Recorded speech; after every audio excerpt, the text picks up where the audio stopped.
Tonight on ABC News Live Prime, country music legend, cultural icon, and philanthropist Dolly Parton is dead at 80 years old. While she created some 50 studio albums and won 11 Grammy Awards, Parton's achievements extended far beyond her humble country roots. We remember not just her singing and songwriting, but also her career as an actor and entrepreneur. Also tonight, with the NFL season kicking off in 2 weeks, the alarming new study that suggests at least 1 in 4 former NFL players who died between 2016 and 2021 showed signs of the brain disease CTE, or chronic traumatic encephalopathy. How the league is responding. Extreme heat and very low humidity are fueling devastating new wildfires out west. Dozens of homes have been destroyed, and hundreds of firefighters are battling flames in Nevada and now Texas, where the Ross Fire has doubled in size to more than 50,000 acres. I'm Melissa Don reporting from Reno, Nevada. Firefighters getting the upper hand on the Hawk Fire as families return to the devastation. After President Trump hit Canada with 50% tariffs, today Canada struck back by imposing its own new tariffs on 700 U.S. imports. So how much will the trade war cost American families? We break it all down. I'm Rachel Scott here at the White House with the details on this tit-for-tat trade war and just how much of an impact it is making on American families. From ABC News, this is Prime with Lindsay Davis. Good evening, everyone. I'm Lindsay Davis. Thanks so much for streaming with us. We begin with the sad loss of a true American icon, Dolly Parton. New details are coming in about the death of the beloved country music superstar who passed away today at 80 years old. Her team released a statement that said, after bravely facing a brief battle with cancer, Dolly departed her earthly life today at the Vanderbilt Ingram Cancer Center, surrounded by loved ones. Heartwarming tributes are pouring in for the beloved country music superstar who died today at 80. The legendary musician, philanthropist, actress, and entrepreneur was an inspiration to millions around the world. Parton's nearly 7-decade-long career captured the hearts of generations, and her trademark style was recognized around the globe. Dolly has also long been known as a unifying force for both women and the LGBTQ+ community. A tremendous loss announced today by her family, who said she died peacefully in Nashville. Dolly also opened doors for generations of singers, songwriters, musicians, and dreamers from every walk of life and across every continent. Dolly called me and said she wants to rest in a beautiful bed of plush cotton because after a life wearing heavy rhinestones, she finally deserves to be comfortable and have some rest. Dolly had been dealing with health issues in recent months and canceled several appearances. Today, President Trump ordered all U.S. flags to fly at half-staff in honor of Dolly Parton as fans gather at her Walk of Fame star in Los Angeles to lay flowers and share memories. Our David Muir has more on Dolly's spectacular life and legacy.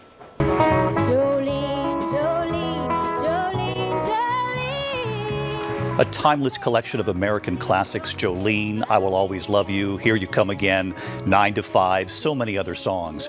Throughout her life, she gave to so many. Her literacy program, for one, Dolly's Imagination Library, delivering more than 300 million free books to children here and around the world. What Dolly Parton's family is now saying tonight, what Dolly had just said about her health, and tonight the tributes pouring in for a true American treasure.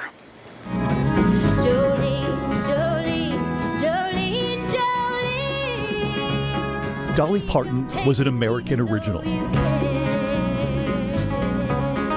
A music legend, a storyteller, a businesswoman with remarkable instincts, a philanthropist whose quiet generosity changed lives far beyond the spotlight. And to millions, she felt like family.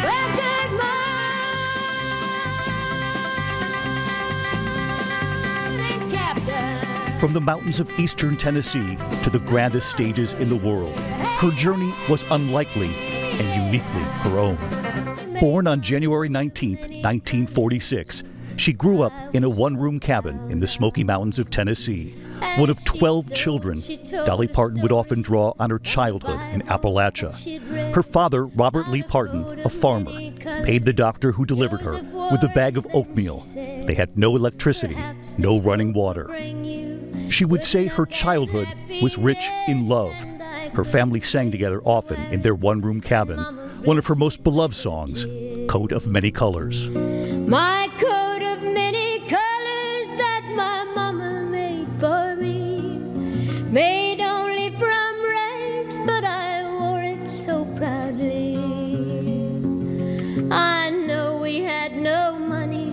but I was rich as I could be in my coat of many colors my mama made for me. And the day after she graduated high school, she left for Nashville.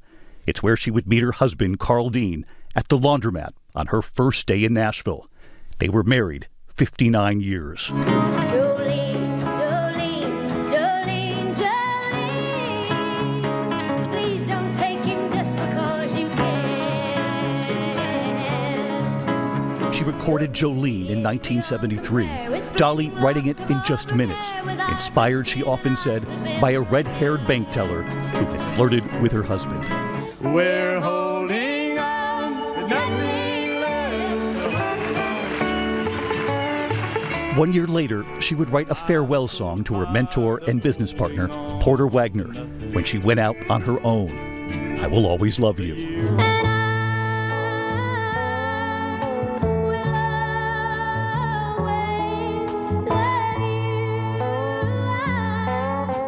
It was her message of gratitude.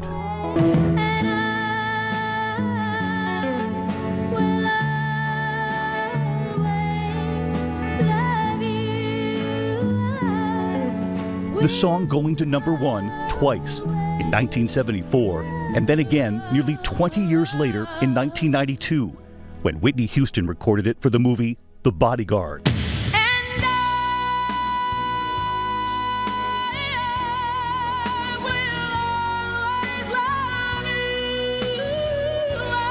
In recent years, Dolly telling Howard Stern about the first time she heard Whitney Houston perform her song. She was in her car, and she had to pull over. I almost wrecked, honest to God.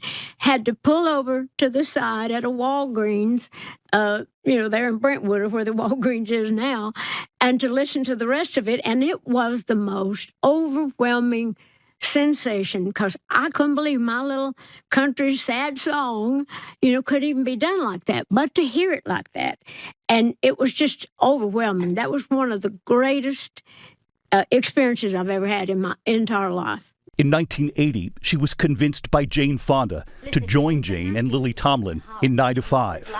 Dolly famously writing the song that defined the movie and the era. For service and devotion, you would think that I would deserve a better promotion. It just popped in my head one day, and it was when we did our first scene. I was writing this song. We were waiting in the Xerox room the first time we were together on the thing, and I started clicking my nails, which I get rhythm if I can't get to an instrument. I swear sometimes that man is out to get me. Jane Fonda through the years remembering Dolly Parton showing up to that movie set, having memorized her own lines and everyone else's lines too. When Dolly showed up the first day, she had learned the entire script, everybody's lines, everything. She didn't know that she didn't have to learn everything. That song shooting to #1, earning a Grammy Award and an Oscar nomination. Dolly Parton telling the New York Times in 2002, "I've created this and played it up to make up this whole persona. But this isn't all I am. It's not even most of what I am. Hopefully people can see beneath."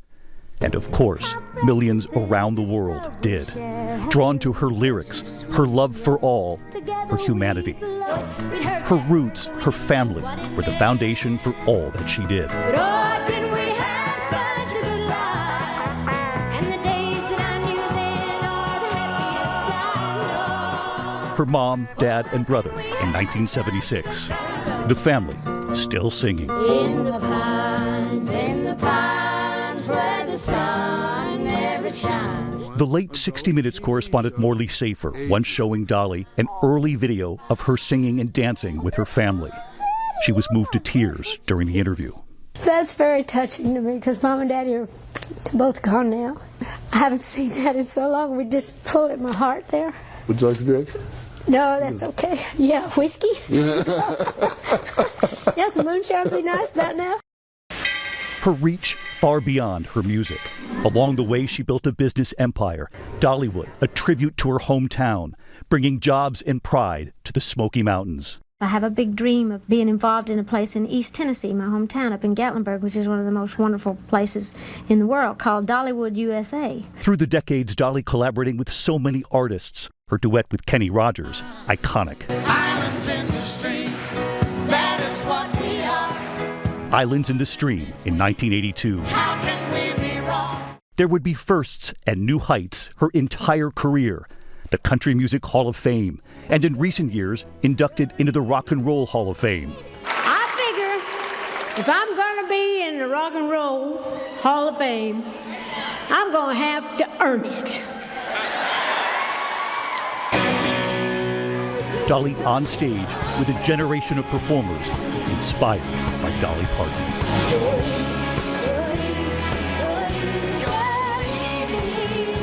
Hollywood would honor Dolly too. There were several movies beyond 9 to 5. Steel Magnolias with Shirley MacLaine and Julia Roberts. Why don't we just focus on the joy of the situation? Dolly Parton receiving an honorary Oscar at 79. To receive this? I mean, that's a blessing of a lifetime. Over the years, Dolly Parton would give hundreds of millions of dollars to causes near to her. I think I can, she said. Won't you help me? All of you help me. I think I can. I think I can. I think I can. In 1995, starting the Imagination Library, mailing free books to children. More than 300 million books delivered. The Library of Congress honoring her. My dad couldn't read and write, so I wanted to do something to make him feel part of something special. During the pandemic, donating $1 million to Vanderbilt University's COVID-19 research. Vaccine, vaccine, vaccine, vaccine. Research that helped develop the Moderna vaccine. When Hurricane Helene hit in 2024, Dolly was at a Walmart parking lot with a donation. I'm donating $1 million today, hoping to help them heal. In recent months, Dolly sharing her health struggles, postponing a Las Vegas residency, and just last week, saying she could not travel for an opening, suggesting the doctor had sort of clipped her wings. And so my national doctor has kind of clipped my wings, saying, you ain't traveling this week. So I guess if your doctor tells you you ain't traveling this week, you ain't traveling this week. Our family and late team, today, her her nephew with a message saying his Aunt Dolly had asked him to do this. Dolly was a farmer, just like her daddy. He farmed the soil, she farmed songs and happiness. Dolly called me and said she wants to rest in a beautiful bed of plush cotton because after a life wearing heavy rhinestones, she finally deserves to be comfortable and have some rest.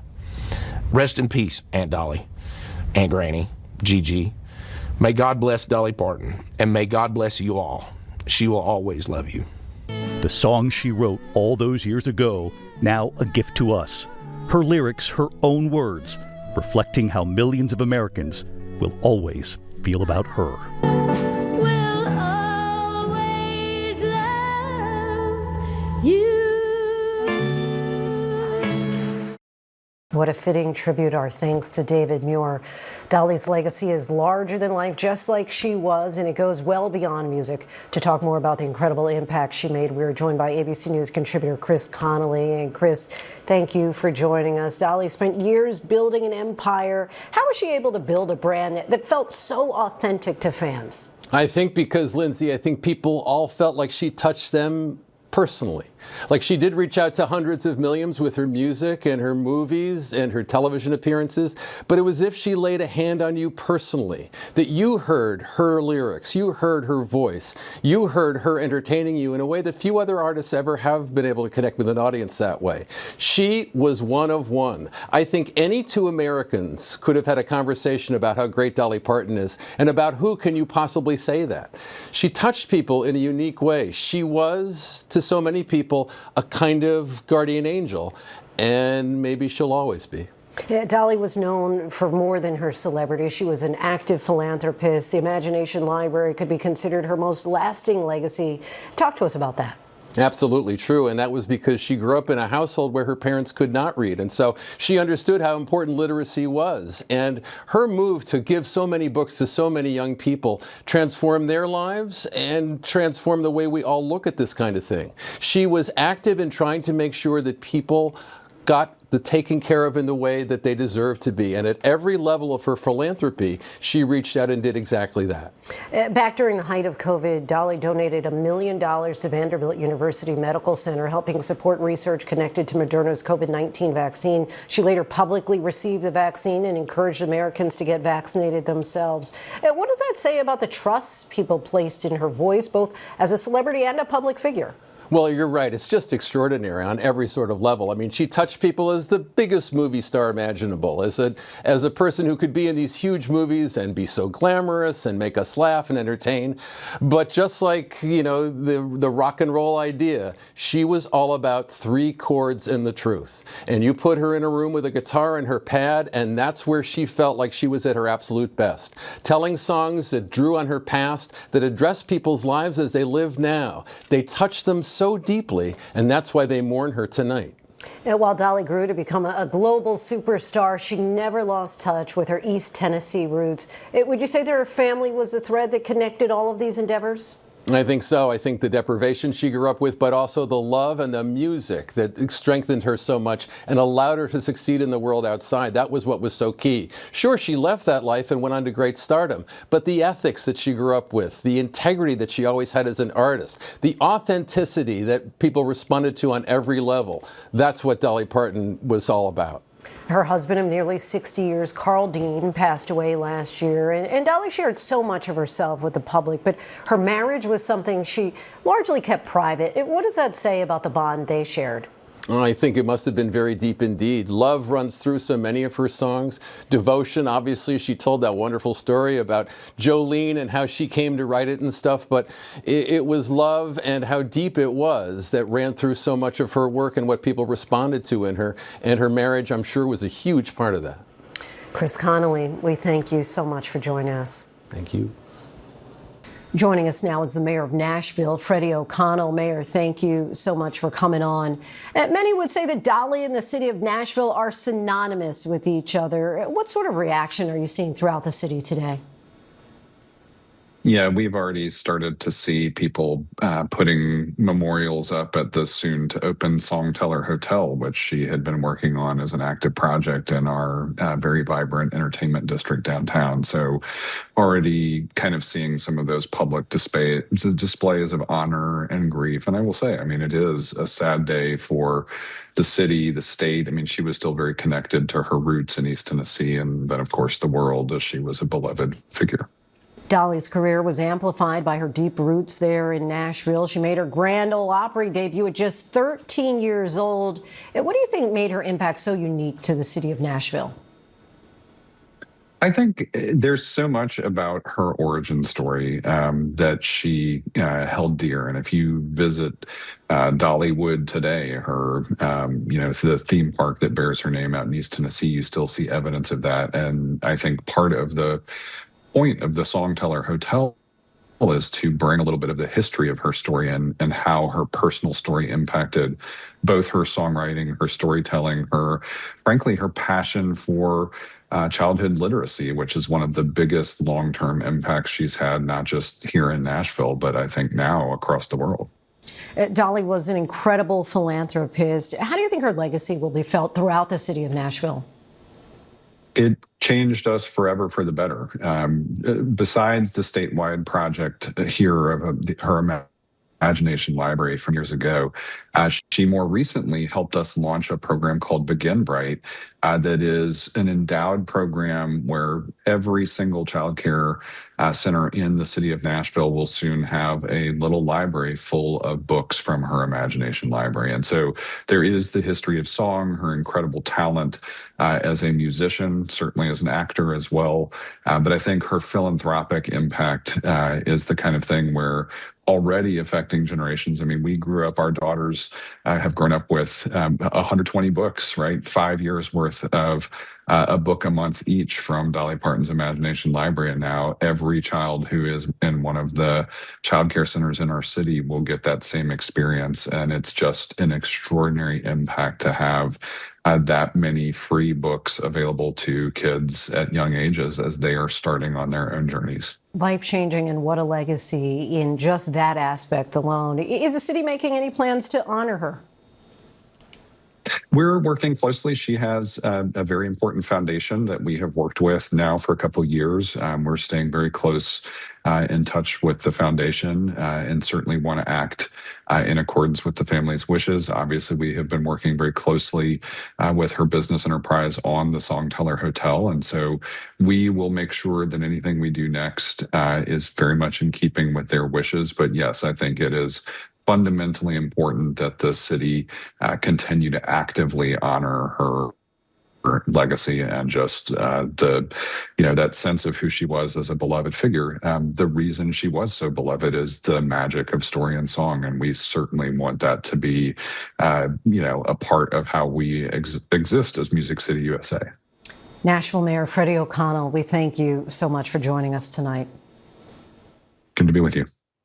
And don't miss a special edition of 2020 Dolly Parton, an American Original. We look back. Dolly Parton, in her own words, and never-before-seen interviews, streaming now on Disney Plus and Hulu. We have a lot more news to get to. Coming up, the trade war between the U.S. and Canada intensifies. Canada announced a new round of retaliatory tariffs. More details on the items that will be affected. Plus, dozens of homes destroyed by a raging wildfire in Nevada as heat and dry conditions persist. We have a report from the fire zone. And a stunning report on CTE among NFL players. The new research causing a lot of concern in the football community.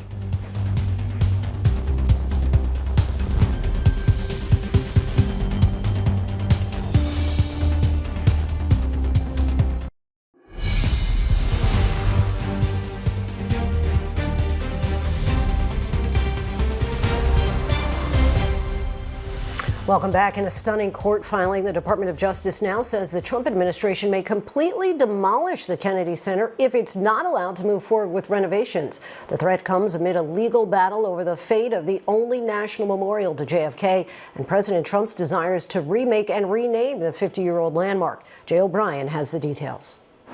Tonight, the Trump administration is threatening to tear down the Kennedy Center if a judge doesn't greenlight President Trump's effort to renovate the building and put his own name on the front. Justice Department lawyers writing that without Trump's help, the, quote, decrepit Performing Arts Center would go into a death spiral, that it would likely have to be demolished and replaced with something like a large outdoor amphitheater. Trump has made the Kennedy Center his pet project. It's run down, it's dilapidated, it's sort of dangerous. The Justice Department argues taking Trump's name off the building would cause donors to flee, and with them the funding necessary to rebuild and renovate this decimated structure. Lindsay, last December, President Trump's name went up here on the Kennedy Center. A judge later ordered it be taken down, saying only Congress can change the center's name. And since then, this scaffolding has stayed up for months now. It's blocking that tribute to the center's namesake, President John F. Kennedy. Lindsay. Jay O'Brien for us. Thanks so much. Turning now to another intensifying battle, this one between the Trump administration and one of America's largest trading partners. Today, Canada announced retaliatory tariffs on a package of U.S. goods after the president imposed higher import taxes on a number of Canadian products. It's a trade war that for now shows no signs of a ceasefire. Rachel Scott has the latest. Tonight, after President Trump imposed steep new tariffs on Canadian goods, Canada now firing back with tariffs of up to 50% on some 700 American products sold in Canada. Canada will match the United States tariffs dollar for dollar, rate for rate. Canada doubling its tariffs on American goods, including steel, aluminum, furniture, and clothing. Here in the U.S., President Trump's tariffs on Canadian goods now forcing small businesses like Jesse Prager's hardware store in Philadelphia to raise prices. 2x4 went from $5 up to, I think I'm now at $12 to $14 for one 2x4. President Trump today fuming Canada has been ripping off the USA for decades, adding, I deal with many countries and Canada is easily the most difficult and unreasonable. The president later posting, the United States is giving serious consideration to changing the name of Lake Ontario to Lake America. Canadian officials unfazed. We'll always call it Lake Ontario. Great Lakes. Period. Another area of dispute. And Rachel Scott joins us now from the White House. Rachel, do we have any sense of how much the president's tariff policy is costing average Americans? Yeah, Lindsay, we really are starting to get a very initial picture. This is a new report out from the Yale Budget Lab. They estimate that all of the tariffs that the president is imposing on goods from other countries so far is costing American families about $1,100 more a year. Certainly a big toll. And of course, the president campaigned on the economy and lowering prices for American families, Lindsay. All right, Rachel Scott from the White House. Thanks so much, Rachel. Joining us now to talk more about the impact of the growing trade war with Canada is Arizona Democratic Senator Ruben Gallego. Senator, thank you so much for joining us. Senator, Canada's retaliatory tariffs are in response to Trump administration imposing a 50% tariff on a package of Canadian goods. What impact do you expect this to have on businesses and consumers? Look, this president wrote a book called The Art of the Deal. He really should write a book called The Art of Being Stupid. This is going to be a very dumb result for the American consumer. And it's going to be up and down. You're going to see it whether it's on some smaller items or bigger items. We have a very integrated automotive world where we are sending parts back and forth between Mexico, Canada, and the United States. You're going to see tariffs that are going to be put on that. There's only so much aluminum that is actually being created right now. Largely, it's actually imported from Canada. We're not going to be able to create new aluminum plants overnight. So we're going to end up seeing more and more costs of all the things that have and contain aluminum are going to be going into that. And from reports I hear, the deal was actually kind of done. And the president got on the phone in the last minute and added, after months and months of negotiation, last minute terms that Canada could not agree with. So again, the worst negotiator in the world just negotiated the worst trade deal in the world for us, and we essentially lost, and now we're going to end up in a trade war. Switching gears, as the war in Iran grinds on, the U.S. Strategic Petroleum Reserve fell to its lowest level since 1982. How concerned should Americans be about the country's energy security? Well, look, the reason this actually was even created, the SPR, the Strategic Petroleum Reserve, was created was because of our initial war with the Iran war, during the initial Iran conflict. And we realized how hostage we were to the demand of oil, not just obviously from U.S. demand, but even from national demand. So this is why we actually had this. What it really tells you, though, is that this president did not at all plan for a long war. He did not work with our planners to actually figure out how to prepare for what potentially could be a disruption to the oil markets. Didn't work with our allies to tell them, hey, you need to actually start saving up and putting in more oil into your petroleum reserve. Did not resupply and refill our SPR. He was actually hoping that everything would go well. He didn't plan for everything to go well. He certainly did not plan for things to go badly. And so we're going to find ourselves in a situation where, we won't run out of gas, but we're going to end up, unfortunately, having to pay more for gasoline. You're a Marine veteran and on the Senate Veteran Affairs Committee. We reported yesterday the wife of an active duty Army sergeant was deported to Honduras. Do you believe the administration's ICE policies are undermining military morale and readiness? And what should be done to protect these military families from deportation? Look, in the past, there's been different types of waivers that have been given to family members that are serving in the military right now. It doesn't give them any type of citizenship, doesn't give them any type of path to citizenship, but it actually defers their deportations. They could actually go through a process. It is going to war and serving your country is a very difficult thing. And these men and women do it for the most honorable reasons in the world. And these parents, though they're not American, are so patriotic and they're so proud of their kids. The least we could do is at least let their parents stay here, give them some level of temporary status to make sure that, we're abiding by, at least some code of ethics where if you take care of our country, we will take care of your family. Arizona is facing roughly a 30% reduction in its Colorado River water supply over the next 2 years after agreeing to a deal to cut water usage from the severely decreasing water levels of the river. Are you worried about Arizona's long-term water security and the possibility of deeper water cuts after 2028? Look, I'm not worried about the long-term water security if the Bureau of Reclamation is willing to work with Arizona and the lower basin states.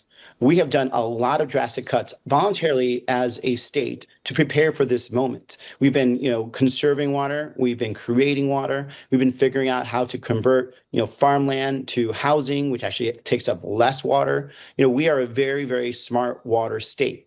What we don't like is the fact that a lot of states that aren't growing as fast as Arizona, that haven't seen the investment from the national, from our nation into it, whether it's with chips, military weapons, or the fact that we produce 80% of all the vegetables in winter in Arizona, that we're being treated in such a manner. In the best interest of this country, we should be recognized for the water conservation we're doing. We're willing to do more, but it also requires the United States to federal government to actually recognize something. They need to release all the funds that are federally allocated to Arizona for water conservation. Billions of dollars of projects are being held up. We need to actually fast forward and try to stop all the bureaucratic hurdles for us to create new water systems, create new reservoirs, move water, conserve water, desalinate, all these things that are going to be held up. If we are given the tools in terms of resources, if we're giving the leeway in terms of regulations, Arizona can survive and can actually thrive going into the next 50 years. Senator Gallego, we so appreciate you joining us tonight. Thank you. Republicans in South Carolina may soon learn who their candidate to replace the late Senator Lindsey Graham will be on the November ballot. Polls closed in a special primary runoff a short time ago. Senator Darlene Graham, who was appointed to finish her brother's term, and conservative Congressman Ralph Norman are in a tight race after neither earned a majority of the votes in the primary. Graham has President Trump's endorsement, but has stumbled on the campaign trail on questions of national security, saying she's not a politician. We'll have the results as soon as that projection comes in. Still ahead, how former Presidents George W. Bush and Barack Obama remember Dolly Parton today. And newly released video might explain why a San Francisco Muni train conductor last month rear-ended another train.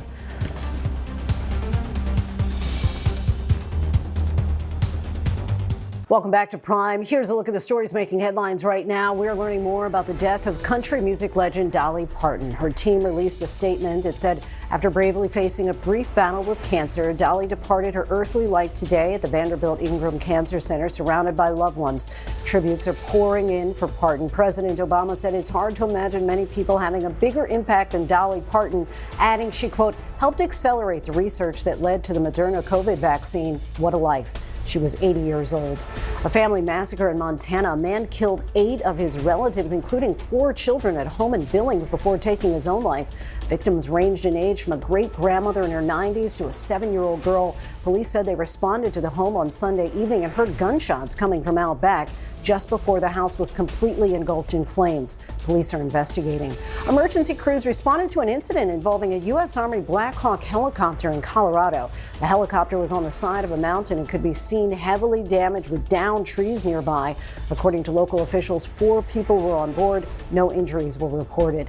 And in Fort Worth, Texas, the city council unanimously approved an $11 million settlement today for the family of a Tatiana Jefferson, a 28-year-old black woman who was fatally shot through the window of her home by a police officer in 2019. Jefferson's 2 nephews, who are minors, will receive their portions in a trust when they turn 18, and additional shares will be divided among other family members. The officer was sentenced to more than 11 years in prison for manslaughter. I spoke with her sister and the family's attorney. We'll have that conversation for you tomorrow. Coming up, firefighters are battling numerous wildfires threatening homes in the West. We're on the ground with the latest. And the shocking discovery after researchers analyzed the brains of more than 300 NFL players. Welcome back. We turn now to the wildfires burning out west. Fires have destroyed dozens of homes in Nevada and Texas. Meanwhile, first responders in North Texas are battling the out-of-control Ross fire. Here's Melissa Adon. Tonight, west of Fort Worth, Texas, it's an all-out aerial assault on the out-of-control Ross fire. The raging inferno going from 25 acres to more than 50,000 in less than a day. That's nearly 80 square miles, an area roughly the size of Baltimore. This large home completely engulfed, others destroyed. The fire melting this building's metal roof. It's fueled by bone-dry brush and triple-digit temperatures that have plagued the West all summer. Outside Reno, firefighters are still trying to gain the upper hand on a fire that's forced tens of thousands to evacuate. The flames from the Hawk fire coming down this hillside, jumping that highway and then destroying this home.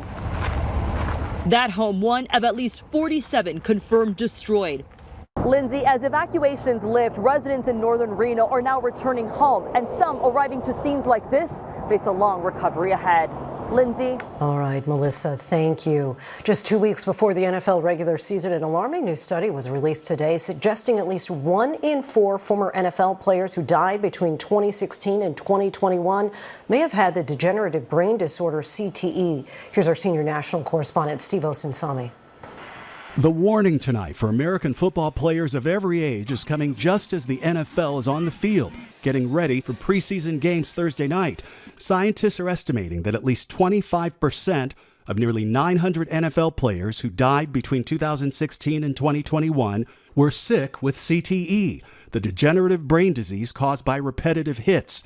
But their bigger warning comes after looking at the actual brains of 338 of those players donated by their families to the scientists.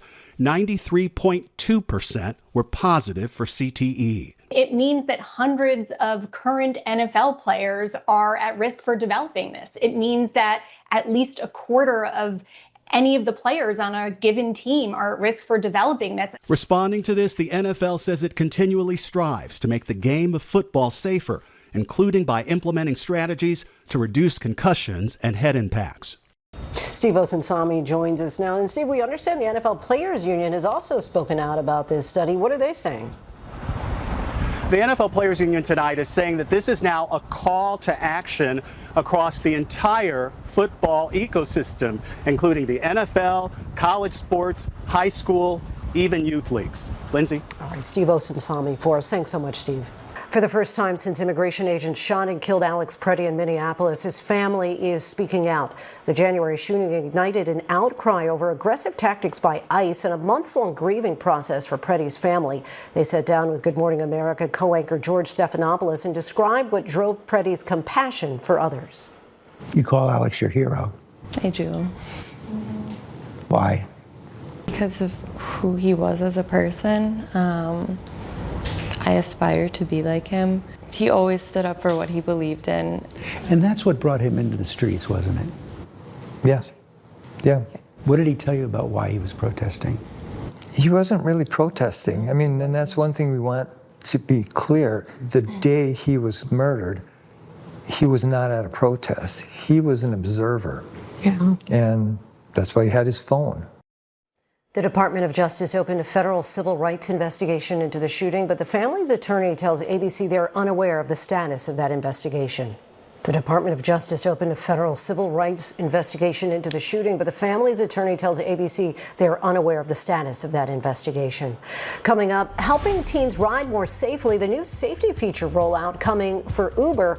Plus, you know his voice, his style, and his legacy. We sit down with the one and only Busta Rhymes about his next chapter, new album, and honoring some of his closest collaborators.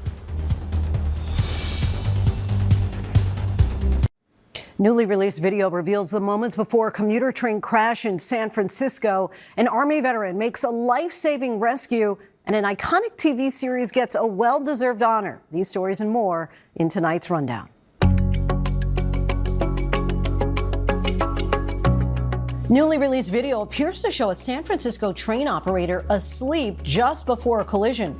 The video obtained by NorCal Body Cam appears to show the train slam into the rear of the train just ahead of it, shattering windows. 2 passengers were inside the train, but no injuries have been reported. The San Francisco MTA initially determined the crash was caused by operator fatigue, but says it's still investigating the incident.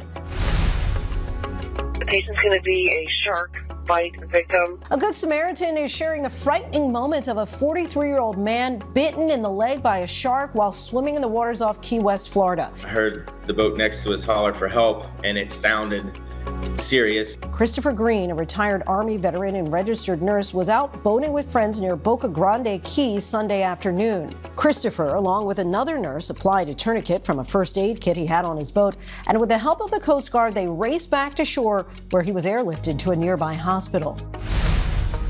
A collaboration that's delighting NFL fans. Our parent company Disney is teaming up with the NFL, pairing an iconic character with each team and launching a whole new set of merchandise. A few examples: The Little Mermaid's King Triton paired with the Miami Dolphins, Darth Vader, of course, for the Las Vegas Raiders, and just in time for Avengers Doomsday this December, the Fantastic Four's arch nemesis Dr. Doom for my Philadelphia Eagles.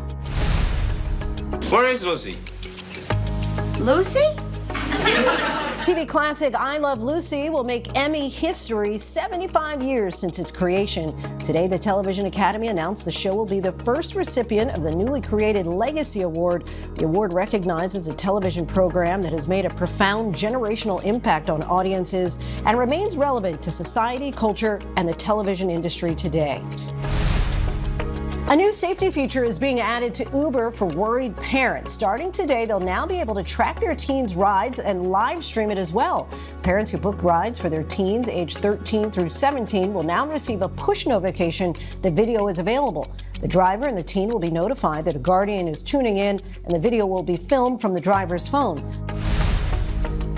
As Guinness World Records 2027 drops in the U.S. today, 66-year-old Judy Oyama is being celebrated as the world's oldest female competitive skateboarder. To do so, she had to beat her own record set 2 years ago. The California native has been a skateboarding pioneer for more than 50 years. She was inducted into the Skateboarding Hall of Fame in 2018, and a helmet she wore in 1976 is held by the Smithsonian. Oyama said she's been skateboarding ever since her brother brought home the first family board, which he made in woodshop class. We tried it on the driveway, and I just kept skating, and we bought a board together. I never stopped.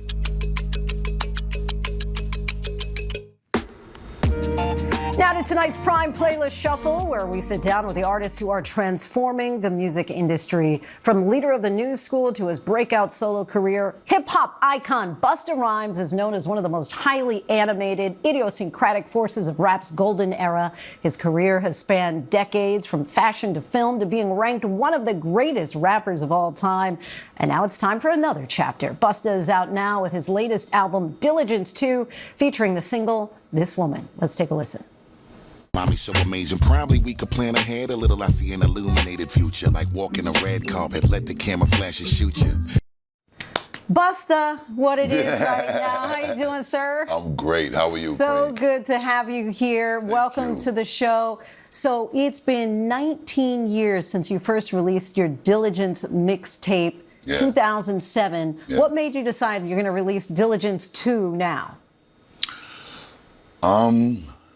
My Dukes, which is Dilla's mother, and I love her so much. And in November, I would say somewhere like second week of November, she gave me a call, and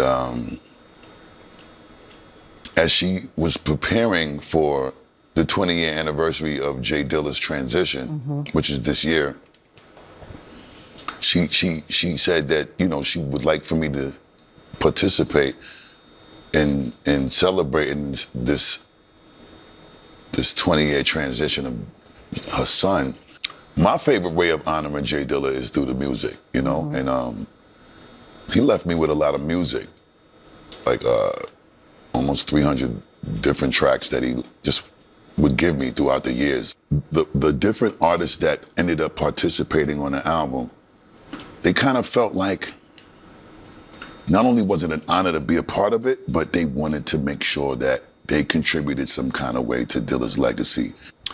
And the record with D'Angelo that you was just playing a video of, I got gifted with that while I was making this album. I'm just super grateful to My Dukes and Illa J, which is J Dilla's brother, his two daughters, J Dilla's two beautiful daughters, and the whole Yancey estate for blessing me with the opportunity to be able to share this music and share what J Dilla left with me.